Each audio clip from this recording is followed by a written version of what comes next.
शहरातील बेगमपेठ परिसरातील एका साडीच्या दुकानात एका इसमाची गळफास घेऊन आत्महत्या केल्याची धक्कादायक घटना समोर आली आहे।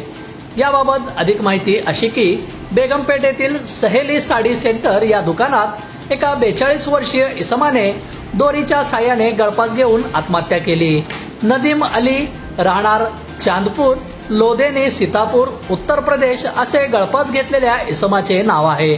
घटनेची माहिती मिळताच पोलीस घटनास्थळी दाखल झाले असून मृतदेह शवविच्छेदनासाठी सोलापुरातील शासकीय रुग्णालय अर्थात सिव्हिल हॉस्पिटल येथे पाठवण्यात आले आहे। आत्महत्येचे कारण अद्याप अस्पष्ट असून घटनेचा पुढील तपास पोलीस करीत आहेत। कार्ड्स नहीं होता रे ऐप लेना पड़ता है, उसको ऐप होता है। मैं अरे भाषा में लगाता तेरे को रोका तुमसे लगाता मैं सुन जरा।